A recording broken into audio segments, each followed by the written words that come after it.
Hi, everybody. Welcome to the Cactus Lounge. I am Donna Reed, and I traveled in 78. No, Linda traveled in 78. I traveled in 76A. And most of you already know that if you're watching these. Um, we are in the Cactus Lounge this morning, and I'm talking to two women, one of who I kind of know, one of who I don't know at all, and was referred to me. And we're going to talk a little bit this morning about not just Up with People, but about writing a book. We have a lot of authors out of 22,000 or 23,000 alumni. It would be super interesting to know how many have written either a published paper or a book or magazines, or I don't know, right? I think we have a lot of writers. We have a lot of artistic people. So we're going to talk a little bit today about what prompted them to write the stories that they wrote, and maybe how Up with People and their time on the road played a piece of that story. So, Linda, I'm going to start with you since on my screen you're up next to me. Yeah. Please just introduce everybody, tell everybody when you traveled, and then you were on a little bit longer. So tell us a little bit about you. All right. My name is Linda Lowe Erley, and I traveled in 1978 E, which was the first Cast E winter cast in Madison, Florida. And then from there, I traveled for 4 years on the road as a dance captain. Then my husband and I traveled together um, as cast directors. Just 6 months after we were married, yeah, and I grew up in Louisiana, graduated from college there, and ended up in Colorado, where we now live with my husband Bruce from Up with People also. So Linda, you from Baton Rouge? Is that how you knew Stevie Mel that traveled with me? Yes, Steve and I were from a little town called Port Allen, and Okay. it's near Baton Rouge. Yeah, Okay. but a very Okay. small little town. You don't Yeah. have much of that accent left. I lost it because I married this Yankee from up north. Too funny. And Yeah. Anneke, tell us about yourself. My name is Anneke Verbeeke, and I'm from Belgium. And I traveled in CASB 95. And so, yeah, and I'm still in Belgium now. But after my travels, I went on to study in the UK for 5 years. And then finally, I did move back to Ghent in Belgium, which is where I still live now. So, where, Anneke, I'm not great at the accent that you have. So, Anneke, and do Yeah, you speak Flemish at home, probably, right? I do. Yeah. Yes. Yeah. Okay. So, did you see a show in Belgium? Is that how you first learned about Up with Yeah. People? Okay. Yeah. And Yeah. I was lucky enough to have Up with People come to my hometown, Mechelen, in Belgium, when I was actually in sixth grade, and I didn't know what to study. I was considering medicine, and then I was considering physiotherapy, but I wasn't sure. And just in the right time, November, they came to Mechelen, and we hosted two girls, one from Canada and one from Germany, and they completely convinced me to interview after the show. And so my mom received the really big envelope in the post a couple of days before New Year's. And she opened it secretly because she wanted to make sure that I was allowed to travel.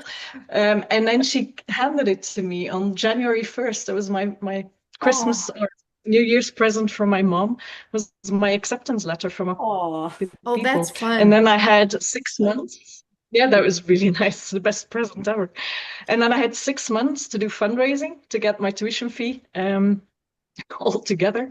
And then I traveled in July 95. So And I how much was was actually, tuition? Anneke, how much was tuition when tuition you, was $12,000. how much? 12? $12,000. Oh, Linda, it was so much less when we traveled. so Was much it? How less. much was it for I you think guys? 4,500. And for Oh, me, wow. Yeah. it was just under 4,000. It was 3,900. Yeah. Yeah. Oh, Yeah. wow. Well, Yeah. actually, I was born in the year in between your travel and your travel, Linda. I'm from 77, so yeah. Way to make And us So, feel old. Too funny. And Linda, how did you see a show, or when did you see a show? well, I went to Louisiana State University. I was a senior, and I was walking to class one day, and I heard music coming from the student union, And so I walked over and I stood there mesmerized. Oh, And I think it was the bicentennial cast because they were singing Philadelphia Freedom. It was in yeah, that was our 75 or 1977. 76. They were Yeah, singing yeah. Philadelphia and just rocking away. And I just stood there holding my books going, I want to be a part of this.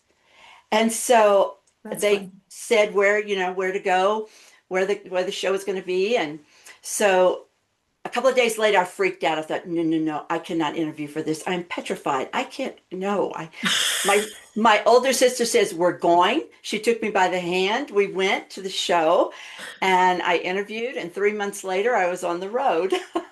Oh, so you were the same way, really. I interviewed, I was at the very beginning of my school year in 1975 Yeah. and going into 76, my graduating year. And when I go back and look at my diary, I was a Navy ROTC scholar, Navy, Navy, Navy, Navy, up with people, and not another word about the Navy. It was just it went from I'm going to do this to no, I guess I'm not. Oh my gosh. Yeah. So it's Yeah. funny how And things Linda, change. did your sister interview as well? No, no, she was She didn't. actually, I think she was married at the time, but she Okay. just was determined that I was going to do this, and it was the right thing. But Anneke, I was in Belgium, in Medicatica, in Saint Nicolas, in Yeah. 1980. Yeah, so Yeah. When you were a baby. yeah, Yes. when you were just a little baby. I could barely walk.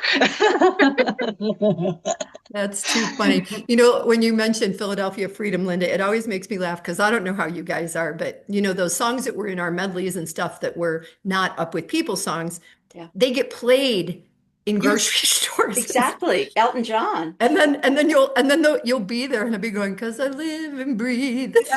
And you're waiting for the medley to change. Yeah, you're waiting for the medley to Yes, change. that's right. For the song to stop and the next one to Yeah, start. that's true. Oh That's my true because we did gosh. not always the whole song. Oh, So, all yeah. right. So, ladies, Linda, I'm gonna start with you. You have just published your book, and I'm excited. I get to see you in a couple of weeks. You're going to be here when we have Yeah. Lynn Morris's memorial, and then going to be doing a presentation. And so, so I know you have your book there. Why don't you hold up your Oh, book and show us? yes. Or I asked you to have your book there. Yeah, Yes, yes. it's called Rainbow Across Rainbow the over the Bayou. And bayou. then what's the subtitle? Rainbow over the bayou. Jim Rain- Crow through the eyes of a white girl. Jim Crow through the eyes of a white Yeah, girl. yeah. Okay. So, yeah. And so tell us just a little bit about the book, but maybe also, did Up with People in any way affect your desire to write this book? Like what was your motivation through all of this? Mhm. No question, Up with People was a huge part of my book. It was kind of my life building on different things that led up to the book, and Up with People was a big part of it because being raised in a small Louisiana town, yeah, southern Louisiana, being raised by my father and my mother, but I had a second mother, and her name was Lily Mae, and she was our beloved black housekeeper who worked for our family for 3 generations and became like family and raised my sisters and I from birth until we left the house. So as I was growing up, Lily Mae was dealing with Jim Crow and had the weight of Jim Crow on her shoulders. And as a child, it's what I saw, but I did not see. I saw the injustices. I saw people drinking from different water fountains or sitting in the back of my church and not really understanding, but feeling unsettled about it. Mm, So then, fast forward, um, into Up with People, when Up with People came into my life, I hadn't been out of Louisiana very much, and it was wonderful to be a part of kind of what I used to call a mini UN of different mm-hmm, countries all together, at the same time. Um, but Up with People had an impact, I'd say probably in 3 ways on my book. The first was when I came to Up with People and we were in the South, mm-hmm. and there were host families that would ask, and I know that too because Bruce, my husband, has mentioned it. He was in promotion. And unfortunately, and very sadly and disturbingly, host families would say, I only want whites in my Right, home in the right. South. And that was still when there was the Jim Crow had just happened. And so there were many echoes of Jim Crow that were taking place all over the South. Linda, Um, I'm yes. going to interrupt you for just a minute. Anneke, when she says Jim Crow, do you know what that means? Does that mean anything to you? The name rings a bell, but I'm not sure what the Okay. story is behind it. Linda, Yeah. can you expound on that for a minute? Yes. Yes. Thank you so much for asking that question. Jim Crow were rules that were put into place um, after slavery, after Reconstruction period, and it was another way I say of putting blacks into bondage. It wasn't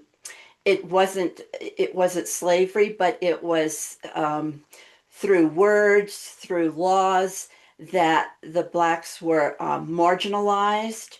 There was so many injustices that took place, and one of them was the water fountains, or sitting in the Right. back of the bus, sitting in the back everywhere, and just having to get off the sidewalks so the whites could pass. That was all taking place, and that is what's called Jim Crow. It was a minstrel. Jim Crow was the name of a minstrel who would paint his face black, which was really sad. And he would perform and make fun of blacks and that culture.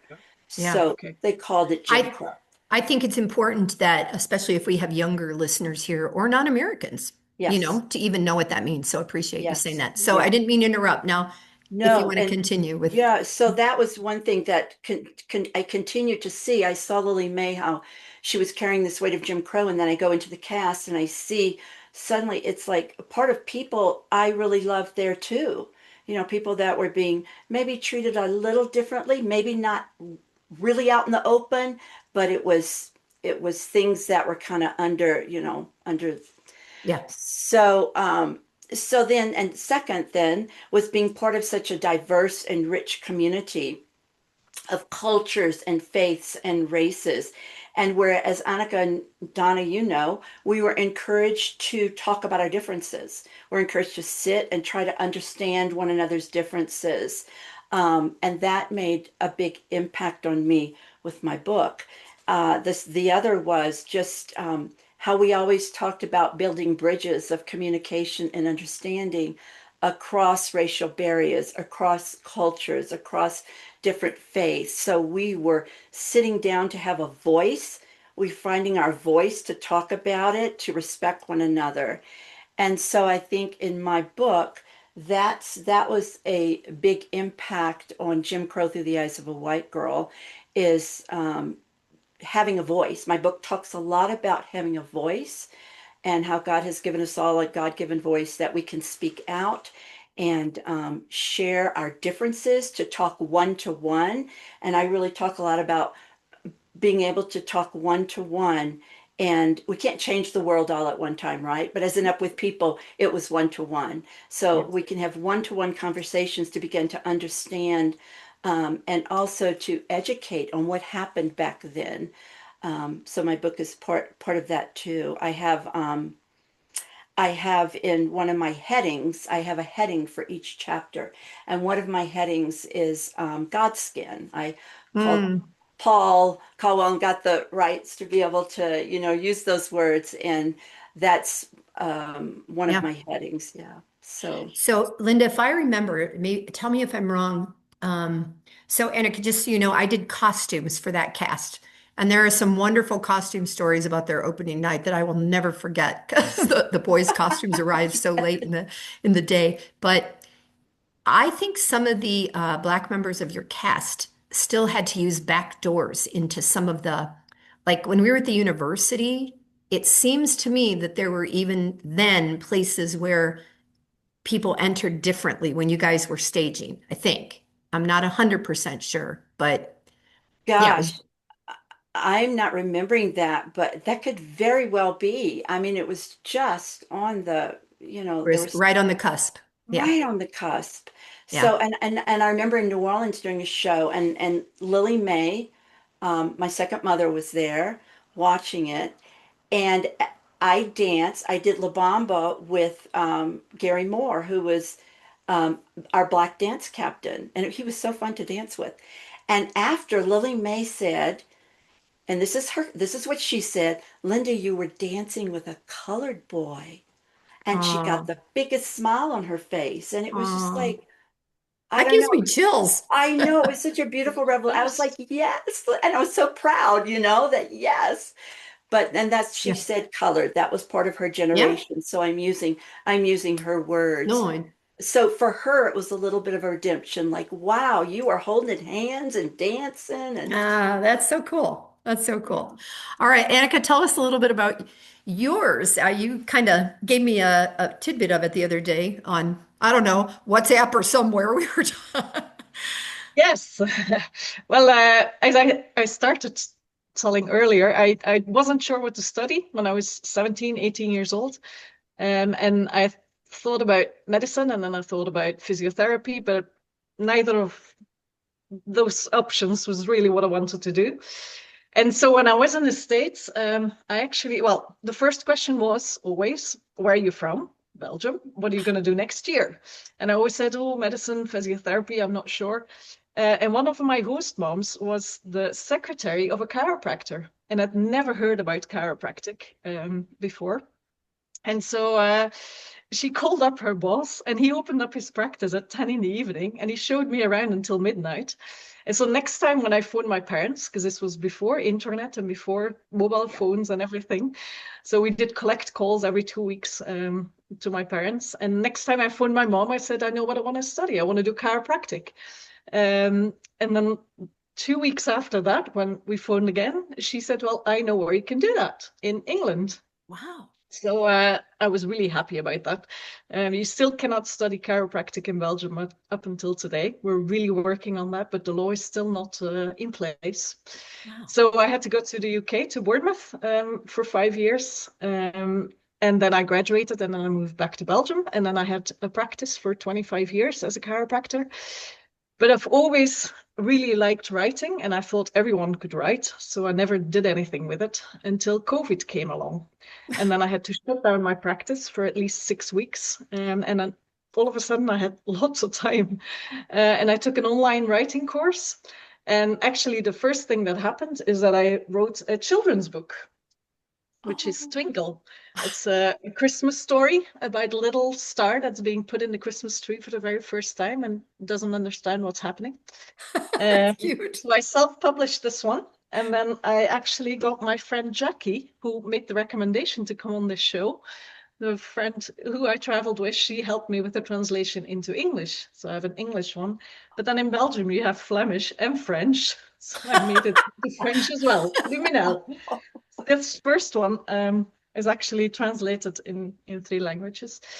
And then through my kids, I have two teenagers, a 15-year-old and a 13-year-old. And one of the parents at school heard that I published the book. So he contacted me because he needed a story that he could illustrate. So I wrote a second story about a chicken that has autism Oh. because he really wanted it to be around the autism theme. And then the kids' piano teacher heard that I write stories, and she Oh. asked me, "Can you write a story with music?" Because my husband's a piano player. So we wrote this one. It's about a lyrebird, and a lyrebird can imitate any sound. So my husband wrote the music, I wrote the story, and it's for kids who play the piano. I'm beautiful. not sure if you Wow. can see this. Beautiful. So that's my third one. And then last year I published a children's book, which is a midwinter story. And then if you turn it around, it's a midsummer story All right, about so a little none of witch. these are the one that I would thought we were going to hear about, just so you know. And Exactly. your And light just now, went off, Annika. Did did your light go off in your room? Because all of a sudden you oh, were did much it? darker. Oh, it's probably clouds coming up. Okay. Oh, okay. Could just But be the outside. biggest Okay, go book ahead. I can still see you. It's The fine. biggest book I published is actually last year, which is The Backup Plan. And this is the book that I wrote about chiropractic. So every advice I ever gave to a patient in my practice, all the things you can do yourself to help your back, I put into this book, The Backup Plan. And this one is actually made, yeah, like you said earlier, it's life-changing because I've now sold off my practice. And all I'm going to do is go to companies and go lecture about the backup plan and teach people what they can do themselves for their back. So there you go. That's my That story. it's interesting because one of the alumni that I traveled with, her younger sister, whatever year the Super Bowl was up in Michigan, she was traveling that year. And she's a physiotherapist in Yeah, Belgium. Yeah, and so it's interesting to me that that's a category that you do, but the chiropractic isn't allowed. You know what I mean? Yeah, yeah, that's yeah. kind of fascinating. Yeah, Wow. it's Wow. it's really amazing. It's There's crazy that we there's still don't have it probably in Belgium. several thousand of us who traveled when Linda and I did that can use chiropractic. You know, so, Yeah, well, yeah, so many people can. I mean, one in yeah, three people worldwide yeah, have a problem with their back. So, I mean, yeah, there's plenty of work for a chiropractor anyway. yeah. But yeah.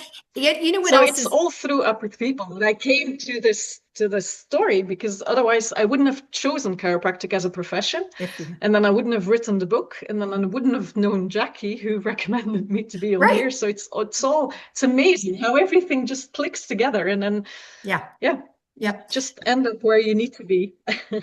So I'm gonna a lot of people already know that I wrote a book and it's called F Words. And it's because I got mad at my family during COVID. So that's how that transpired. Again. And I just told a pastor friend I was I'm gonna write, and so mine is 52 words that start with the letter F and kind of stories. Actually 53, but there's a skull and crossbones over the last one. Um, and but I also asked in other countries about words that start with the letter F that we don't have here in the Okay. States. And that's a fascinating thing too. I mean, we say fiesta, right? Because we use the word fiesta here, but we also have the word party and things. But I wanted to write about windows because I think windows are like the eyes are the windows to the soul. And obviously that starts with a W in English, but in French it's fenêtre. So I was able to throw it in French. Oh, And then I also asked, and there were Norwegians and Swedes who gave me a word. Can't tell you what they are, can't pronounce them. But they basically mean enjoying the outdoors for the sake of the outdoors without damaging nature. And that felt so Scandinavian to me, you know? yeah. So anyway, but the reason I'm telling you that is because I think I might have said this to Linda. I saw a picture of Linda's office where she was writing. Is that where you are right now, Linda? Are you in Hmm. that room? Yeah, yeah. She had Oh, sticky lovely. notes all over the walls. Like, and in this book, the first three pages don't have anything to do with the next three pages. So the whole idea that you have to have this big book where it all makes sense and goes together. I was just, I was like, oh my gosh. And Linda, you said you then had to move some of those around in the creation of it as you were working on the story, right? Yes, yes. My book is a historical fiction, Right. um, but I bring in historic events, actual historic events. So I did a lot of research. I went down south and such. Um, but I put each chapter on the wall. And Yeah. then if I would just stand in the middle of this room and go, okay, and look, character scene. Okay, no, that's not a good. I got to move that one here and I got to move that one here. Well, I think it stayed up for 2 years that I had 28 chapters in my book and I just did moved around things and take that chapter out and yeah, so it was, and I'm very visual. I'm very Uh-huh. visual. So, and your That's books are beautiful, Annika. But I'm visually Thank looking you. at your books going, oh my goodness, the this is artist. beautiful. Yeah. So when I was thinking about that, because I mean, I remember seeing like pink sticky notes and green sticky, whatever, different colors on the walls in the when you started promoting the book. And at work sometimes, so I have my laptop, but then it's connected to a bigger screen. Yes. But I rarely use the bigger screen. It's usually got sticky notes on it. And my Well, there you go. one of the computer gurus is like, "What is that?" I go, "Well, I can see those better." Wait, you actually had sticky notes like stuck On to the your, computer. Yeah, because I don't always use the big screen. It's just so ridiculous. But then I can pull them off when I've done it compared to, because I also am visual, compared to just, this. or my Outlook calendar, which I don't know about you guys, but after you stare at the computer all day, it's a lot. I don't think we blink as much and stuff. Yeah. So that to me was interesting. And one of my favorite authors from Tucson, her first book was called These Is My Words, and it's about her great grandmother moving here to Arizona when Anneke, did you stage here in Tucson or were you in No, I was Denver? in Denver. Okay. Okay. So in Denver, yeah. Tucson, it started with an old fort. And so the city grew around the fort and the university and some things like that. And it's also historical fiction, Linda. Oh. And so for me, living here now for 26 years and knowing how much less rain there is, that when people moved here and they had to worry about getting their covered wagons through muddy water and stuff like Mm. that doesn't happen that much in Tucson anymore, that kind of thing. But I love the fact that she also researches and goes to the places Mhm. to find out, kind of what's real if she's going to put them in there. And so Annika, yours is more science, I'm going to say, at Yeah, some it's level. not fictional, yeah. Yeah, Yeah, as a backup plan person is who completely science, yeah. I dropped science in 10th grade and said, I'm going to travel the world and speak languages. Who needs science?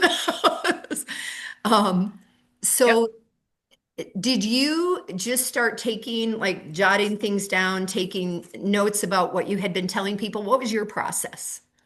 Yeah, I think I wrote about 7 years to get the book together. And it did start when I started repeating the same things to people. And I thought, Yeah. seriously, do people not know this? Mm. And then I started taking notes, and it took me a very long time before I actually got the pieces together.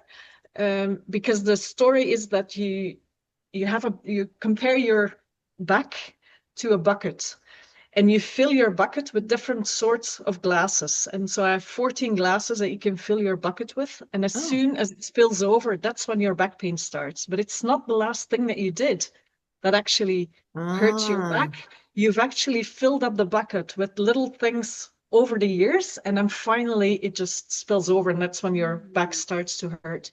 And so I started jotting down when patients came in, and I thought, why did you not see that this was your problem? So it's like hyperventilation, for example, is something that people don't see. Not drinking enough water, eating junk food, which gives you chronic inflammation. So it's all these type of things that people don't actually link to back pain. Mm. And I talked to colleagues about it, and I said, do you have these 14 categories as well, where you think that people need to be educated in? And so as soon as I had those, and I had the picture of the bucket and the glasses, then I could start writing chapters. And then pretty much the same as Linda, I had just post-its everywhere, and lots of paper and lots of research, of course, that I Yeah. printed off, and I just had a file that's That's big. a fascinating way to think about it. But and I was just telling a friend, I don't think first of all, I think some of us live in denial and we deal with pain gradually, right? Mhm. And so if you're just like, well, it will go away or it will get better. And then all of a sudden you can be, I've had two knees and a hip replaced, and now I'm afraid to do everything for fear that I'm going to have another break or something like that. So I think that there's a process of where we don't want to know, but I also don't think that most of us know how the body connects and how things Yeah, work. And it's and part of amazing how that it for me is when works. somebody says, and this is maybe a weird example, but they died of ovarian cancer because the ovarian cancer was all over in their body. Their Mm. ovaries are gone, right? Or something. But and I think that that's our back is part of everything, right? Yeah, So yeah, we don't know it. yeah, it's Okay, we only amazing. have a couple of minutes, but I want to ask you, because I was asked this. Now that the books are done, Mhm. what is your goal with the book? Is your goal to be a multi-million dollar book writer and write a bunch more? Is your goal to just have completed it? Um, Linda, what's your goal or what is your hope for this book? Yeah, my hope for this book is that because it's a historical fiction about this time period, is that we always remember and we never forget what happened during this time. It's to help educate. There's so many people that don't understand Jim Crow and knew what went on. Hmm. And as we educate, the third thing that is really important to me is that it spurs on conversations Right. that build bridges across racial barriers. And one to one, we talk about these things and hear stories and be Yeah, able to have a voice with one another. that's awesome. Anneke, what about you? Well, for the backup plan, I just want to tell my story worldwide because, as we just said, I don't think people know it enough. Yeah. So for now, the book is only available in Flemish, in which is the same Oh, as Dutch. So in the Netherlands and in Belgium, they can have it. So if there's a publishers listening to this, just buy the rights and translate the book. Yeah, That's I'm going to start lots of things online, teaching online and webinars and everything to be able to tell this story in English as well. But it's really difficult to get the book into another country. another And yeah. my publisher said, we can translate it. It's not difficult, but then you have to distribute it. And to have a distributor, you need a Oh yeah. publisher in the country. So there you Yeah. go. So that's my hope Yeah. that And Linda, it yours is will on get translated. Amazon, right? We yeah, can, Amazon, Yeah. Goodreads, okay. all anything online. Yeah. Yeah. Nice. Yeah. Um, Is it a true story then, or is it fiction? Because you said it was based on the on Lily May? Yes, it's the book's inspired by Lily May, but it's Okay. fictional characters inspired by things that happened to me as I grew up All in right. that era in the South. Yeah, I'd love to yeah, read but it. a lot of them are true stories, but it's fiction. interesting. Well, I'm hoping that next I can get a couple of the men that have written books. And I want to Exactly. tell you both. I just sat in on a communications thing through the IAA. I thought it was a communications meeting because I'm part of that because of doing this and some of the writing I do. But it wasn't. And the speaker lives in the Netherlands, and it was about trust. And he teaches about trust. And we all came out of there saying that we inherently trust up with people, alumni. Like we Yep. probably would let almost anyone come stay at our house, whether they're 30 years apart or they're kids. Yeah. But the world isn't filled that way. And Linda, it made me think about that. We don't live in a world right now where everybody trusts people. And Yeah. people don't even knock on your door unless they have an appointment over here. Nobody just Right, so Yeah. it right. it might be interesting, Annika, for you since your main book that we talked about is only in Flemish, you could Mm. potentially do that and at least be speaking to people who in English and, Yeah. talk about a couple of things. And Linda wants, and I may recommend the same thing for you. And I'm looking forward to hearing a little bit more when you're here and to seeing you guys. Um, but I think that there's a lot of wisdom as we as we get older and we have more things under our belt Growing. and makes us reflect. I always joke, I said, I am now in the front row at our family reunions because we are the oldest generation. And that freaks me out a little bit. I know. So Same here. thank you, ladies, for your Oh, thank you, time. Donna. Thank We you have like so 2 minutes. much. Any last words and either of you want to say? Well, I just wanted to say, Anneke, it was so nice to meet you too, and I loved my 3 months in Belgium. So Oh, it's really brilliant. a delight to meet you. I look forward to reading your book in English. Yeah, Yes, one exactly. day. Exactly. All I right, just want to ladies. say thank you so much for organizing this. And this was such a nice surprise that came all of a sudden into my Fun. mailbox. And then, yeah, and this Well, is when I so started much this, I fun. knew everybody, but clearly I don't know everybody. So I have to get referrals. Brilliant. Thank you, Donna. It's Yeah, Yeah, you're yeah. beautiful. Yeah, thank mhm. you. And You're I so fun will, to talk to. yeah, I will probably post this fairly soon because for a while I had 3 or 4 done in advance before we went through Christmas, but I don't. So I'll let you both know when I make it Okay, live. Brilliant. thank Okay? you. All Thank right. Thank you you all. so Yeah, Thanks. much. I'm yeah. gonna stop the recording.